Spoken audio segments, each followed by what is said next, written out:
ఇండి stock మార్కెట్లోనే real big bull the Harshad Mehta గారి life history మీకు జస్ట్ 1 మినిట్లోనే చెప్తాను. చూడండి. ఎట్ ద ఏజ్ 22లో ముంబైలో హర్షద్ మెహతా గారు సేల్స్ గా లైఫ్ స్టార్ట్ చేశారు 22 ఏజ్లో. ఎట్ 25లో ఒక బ్రోకరేజ్ ఫామ్ని స్టార్ట్ చేశారు. సో స్టాక్ మార్కెట్లో కొన్ని ట్రిక్స్ తెలుసుకున్నారు. ఇది 25 ఏజ్లోనే. ఎట్ ద ఏజ్ ఆఫ్ 32లో స్టాక్ బ్రోకర్ అయ్యి ఓపెన్గా ఒక కంపెనీ ఓపెన్ చేశారు. దాని పేరే గ్రోమోర్ రీసెర్చ్ అనమాట. గ్రోమోర్ రీసెర్చ్.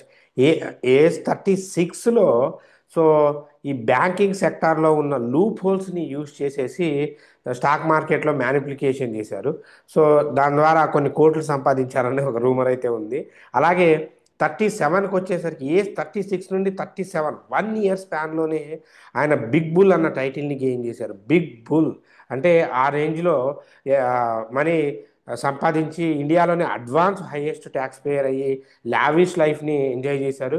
ఏజ్ 38లో so the famous journalist Suchitra Dalal so ఈమెతో ఈ 4,000 to 5,000 crores స్కామ్ చేశారని చెప్పేసి ఒక పబ్లిష్ చేయడం వల్ల ఏజ్ 39కి వచ్చేసరికి ఈయన అరెస్ట్ అయిపోయారు. అరెస్ట్ చాలా multiple charges. So trade begins media నుండి ట్రయల్ బిగన్స్ అయిపోయినాయి. మల్టిపుల్ ఛార్జెస్ కేసెస్ అయిపోయినాయి.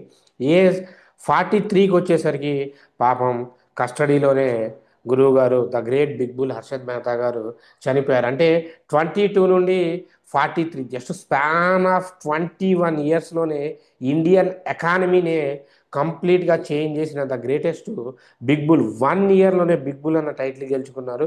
సో గెట్ రెడీ, ఫ్యూచర్లో కూడా ఈ టైటిల్ మిమ్మల్ని ఎత్తుక్కుంటూ రావచ్చు. రెడీగా ఉండండి. ట్రేడింగ్ అనేది 1 ఇయర్ చాలు లావిష్ లైఫ్ని సంపాదించడానికి. సో ఎనీవే, మన కంటెంట్ నచ్చితే ఛానల్ని లైక్ చేయండి.